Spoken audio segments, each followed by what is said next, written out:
hello लोगोफोर खुलुमबाय good मडिकेयर morning आंनि मुङा अमृत बसुमतारी नोंथांखौ बड' टुबु चेनेलाव बरायबाय लोगोफोर आं आसा खालामो दि नोंथांमोनहा बयबो मोजां दं होनना लोगोफोर आं दिनै नोंथांमोननि सिगाङाव मोनसे स्पेशल प्रडाक्ट लानानै फैदों लोगोफोर बे प्रडाक्टखौ आं नोंथांमोननि सिगाङाव दसे उनाव सिनायथि होगोन दा लोगोफोर भिडिअखौ जोबजासिम नायलां स्किप दाखालाम जाहाथे प्रडाक्टनि सायाव गुवारै मिथिनो मोनो आरो बे प्रडाक्टनि सायाव आङो गुवारै फोरमायगोन माने मा जोङो बे प्रडाक्टखौ इउज खालामनायाव मा बेनिफिट मोनो आरो माबोरैहाय इउज खालामनांगौ आं बेखौ जोबथारनायाव फोरमायगोन लोगोफोर बिनिखायनो भिडिअखौ जोबजासिम नायलां आरो जाय बिथांमोना आंनि चेनेलखौ साबस्क्राइब खालामबाय बे बिथांमोनखौ आं फिन आंनि चेनेलाव बरायबाय आरो जाय बिथांमोनहा गोदान भिउवार्सफोर बे बिथांमोनखौबो वेलकाम खालामो नोंथांमोनहा चेनेलखौ साबस्क्राइब खालाम लाइक शेयार कमेन्ट खालाम आरो लोगोसे घन्टिनि सावगारियाव थुनानै हो जाहाथे नोंथाङा आंनि गोदान भिडिअ आपलोड खालामनायखौ सिगांग्रो नटिफिकेसन मोननानै नायग्रोनो हायो दा नोंथाङा नायदों बड' टुबु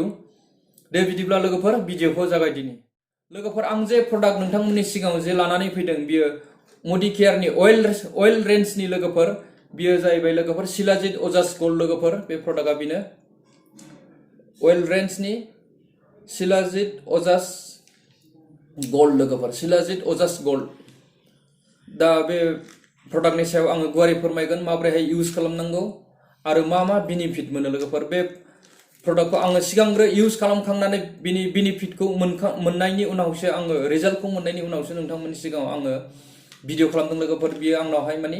मोननै दङ नैबे गोदान आरो मोनसेबाव लोगोफोर बियो नैबे आं इउज खालामखांबाय लोगोफोर बियो माने आं माखासे इउज खालामनाय माने लोगोफोर बियो बेबायदि गोजा कालारनि केपसुल फैयो लोगोफोर नायनो हागोन आरो लोगोफोर आङो माने सिगांबो गोबां आं जेसेबां माने भिडिअ खालामदों आं माने लोगोफोर इउज खालामखांनानै रिजाल्ट मोनखांनायनि उनावसो नोंथांमोननि सिगाङाव भिडिअ खालामनानै शेयार खालामदों लोगोफोर प्रडाक्टखौ शेयार खालामदों नोंथांमोननि सिगाङाव बियो माने बेबायदि सिल गोनां फैगोन लोगोफोर मडिकेयारनि मोनफ्रोमबो प्रडाक्टआव बेबायदि सिल गोनां फैयो लोगोफोर सिल गैयाबा नोंथाङा लानो नाङा प्रडाक्टखौ दा बियो गोदान लोगोफोर नैबे आं इउज खालामखानाय दा लोगोफोर बियो बेनिफिट गोनां प्रडाक्ट लोगोफोर एफेक्टिभ प्रडाक्ट लोगोफोर दा बिनिखायनो नोंथांमोनहा बे प्रडाक्टखौ इउज खालामबा मोजां दा लोगोफोर जोङो बिदिब्ला बिनि बेनिफिटनि सायाव सावरायदिनि मा बेनिफिट माहाय इउज खालामनो हायो जों लोगोफोर मा जाहोनावहाय लोगोफोर दा लोगोफोर बेखौ जोङो लिबिड' लस जानाय जायफोरा बेवहाय जों इउज खालामनो हायो माने लिबिड' लस माने लवार सेक्स ड्राइभ माने सेक्स पावारा माने स्ल' जालांनाय खम जालांनाय बेवहाय जोङो इउज खालामनो हायो आरो लोगोफोर अलिग' स्पार्मिना लोगोफोर माने जाय हौवानि सिमेनाव माने शुक्राणु एबा स्पर्मा खम जाबाय बा खम जालांनो हमबाय एबा फाटला बा गोबा जालांबाय माने लाव जालांबाय बेवहाय माने दै बादि जालांबाय बेवहाय माने बे प्रडाक्टखौ माने इउज खालामनो हागोन आरो इनफार्टिलिटियावबो इउज खालामनो हागोन आरो इरेक्टाइल डिसफांसन लोगोफोर जायफोरना इरेक्टाइल जानायावहाय माने खम जालांबाय डिसफांसन जाबाय बेहायबो बेखौ इउज खालामनो हागोन आरो जेनेरेलि वेलनेस माने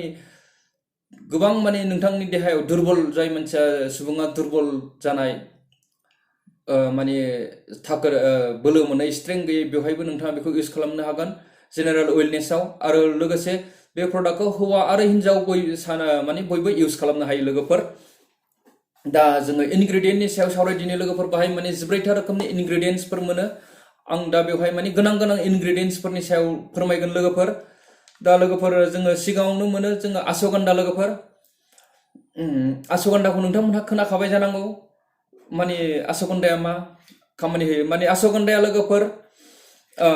रिप्रडाक्टिभ हार्मन खालामो लोगोफोर बे माने जोंनि हार्मनखौ माने रिप्रडाक्ट खालामो माने प्रडाक्सन खालामफिनो लोगोफोर आरो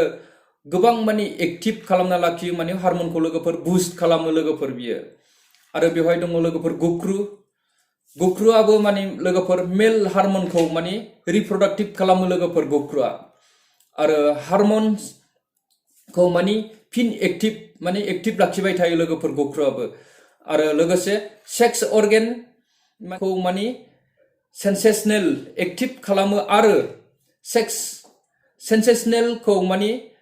गोबांनिफ्राय गोबां एक्टिभ खालामनायाव माने एक्टिभ जानायाव माने हेफाजाब होयो लोगोफोर गख्रुआ आरो बाहाय दंबावो कन्स बिस लोगोफोर कन्स माने बेगर माने गोसोम गोसोम बेगर बे फैयो दा नोंथांमोना स्क्रिनाव नुनो हागोन बेखौ बियो माने नोंथांनि जे इरेक्टाइल डिसफांसन जाबाय नोंथांनाव बेखौ माने बियो मोजां खालामो लोगोफोर नोंथांनि सेक्स अर्गेनाव माने pumping of blood pumping of oxygen बेखौ माने pumping of blood pumping of oxygen माने ब्लाड आरो अक्सिजेनखौ माने नोंथांनि माने सेक्स अर्गेनावहाय माने मोजां रोखोमै माने पाम्प खालामबाय थायो लोगोफोर बियो आरो नार्भास सिस्टेमखौ माने बिनि रोदाफोरखौ माने रेगुलेट खालामनानै लाखियो लोगोफोर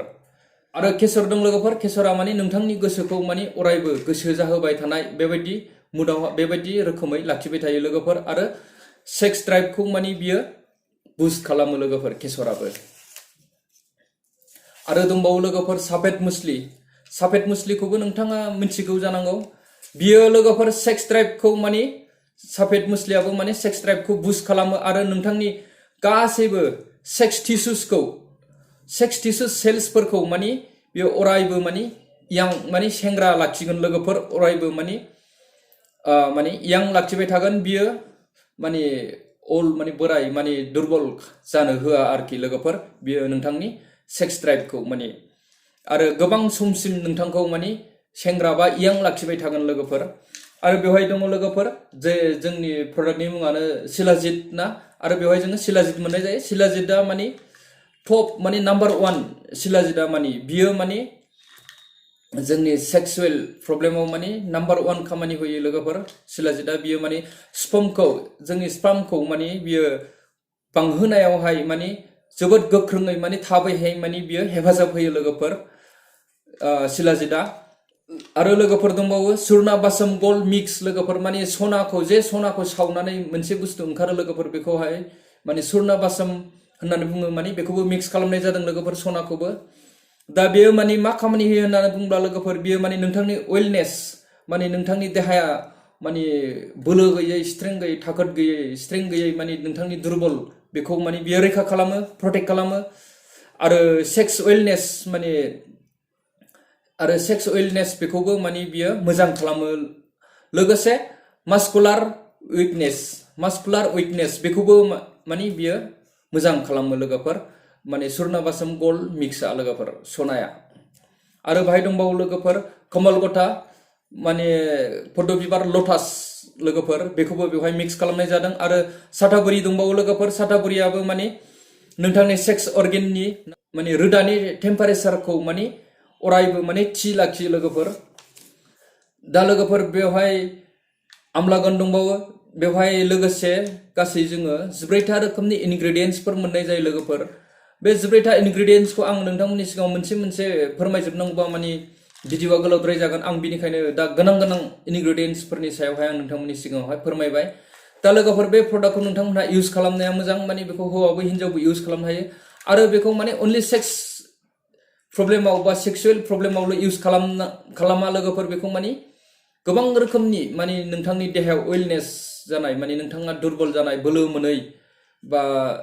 गोसो जायै माबा मोनसे खामानि मावनो बा फरायनायाव गोसोआव लाखिनो हायै बा मेगननि पावार खम जानाय बा गगा मोनलुनाय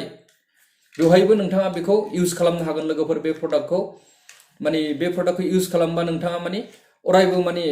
नोंथांनि गोसोआ माने सांग्रां माने नोंथाङा माने हुसियार जागोन माने सांग्रां थानो हागोन माने नोंथाङा माने अरायबो फिट थागोन आरो माने लोगोफोर सानफ्रामबो एसे वर्कआउट खालामनाया मोजां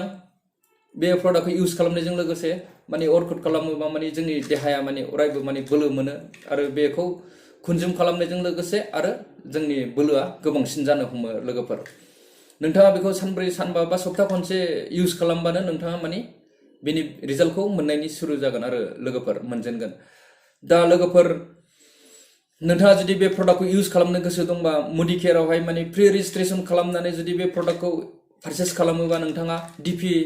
एमआरपि रेटआवहाय माने बिनिया माने 599 लोगोफोर आरो जुदि नोंथाङा प्रि रेजिस्ट्रेसन खालामनानै जुदि नोंथाङा बे प्रडाक्टखौ पारचेस खालामोबा 599 नि गाहायाव मोनगोन लोगोफोर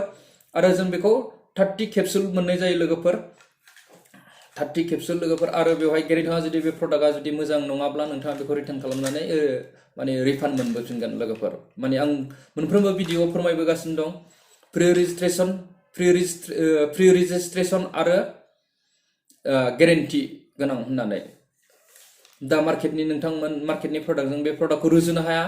माने बेवहाय जोंनावहाय माने गोबां बिबांनि इनग्रेडियेन्ट्सफोर मोननाय जायो आरो बियो माने नोंथांनि देहानि थाखाय जोबोद मोजां हेल्पफुल प्रडाक्ट लोगोफोर दा आं आसा खालामो नोंथांमोनहा बे प्रडाक्टखौ इउज खालामगोन होननानै आरो बे प्रडाक्टखौ माबोरैहाय इउज खालामनांगौ होननानै बुङोब्ला लोगोफोर मोनायाव जाखांनानै माने थरसे खेबसुल माने दैजों नङाबा गाइखेरजों लोगोफोर आधा ग्लास बा फुल ग्लास मोनसे लानानै दुंबुर गाइखेरजों नोंथाङा लानो हागोन उन्दुनोसै समावहाय आरो सोरबा बिथांमोनहा माने सोङो माने बेखौ थरनैबो लानो हागोन नामा होननानै थरनै कनजुम खालामनो हागोन नामा होननानै थरनैबो खालामनो हायो लोगोफोर कनजुम माने थरनै कनजुम खालामनायावबो माने माखासे बादा दं माने हेंथा दं लोगोफोर माने जाय बिथांमोनहा हाई ब्लाड प्रेसार दङ बे बिथांमोनहा बेखौ माने थरनै इउज खालामनो मोननाय नङा माने थरसेल' इउज खालामनांगोन माने बियो माने अरायबो जोंनि ब्लाडखौ माने पाम्पिं माने हिट खालामबाय थागोन लोगोफोर बिनि थाखायनो माने बिनि जाहोनाव माने हाई ब्लाड प्रेसार गोनाङा बेखौ माने थरसेल' इउज खालामनांगौ आरो बुहुलावबो माने हाई ब्लाड प्रेसार गोनांनो बेखौ थरनै कनजुम खालामहोनो नाङा थरसेल' कनजुम खालामहोनांगौ नोंथाङा माने थाब एफेक्ट जाथों बा थाब रिजाल्ट मोनथों होननानै थरनै इउज खालामनायाबो थिग नङा माने थरसेल' इउज खालाम आरो जुदि नोंथाङा माने बैसोआ एसे खमबा नोंथाङा बेखौ माने थरनै इउज खालामनो हागोन ब्लाड प्रेसार गैयाबा जाय बिथांमोनहा माने 60-65 इयार्सनि बे बिथांमोनहा माने बेखौ थरसेल' इउज खालामनाया गाहाम माने बांद्राय एज जानाय माने बांद्राय बैसो जानाय सुबुंफोरनि माने ब्लाडआव माने बिसोरनाव माने गोबांनावनो माने ब्लाड प्रेसार थायो हाई बिपि थायो बिनिखायनो बेखौ थरसेल' इउज खालामनाया गाहाम लोगोफोर दा दिनै बेखिनियानो लोगोफोर नोंथांमोनहा अननानै भिडिअखौ मोजां मोनदोंबा लाइक शेयार कमेन्ट खालाम लोगोसे चेनेलखौ साबस्क्राइब खालाम गुदिनि सावगारियाव थुनानै हो जाहाथे नोंथाङा आंनि गोदान भिडिअ आपल'ड खालामनायखौ सिगांग्रो नटिफिकेसन मोननानै नायग्रोनो हायो लोगोफोर बाय टेक केयार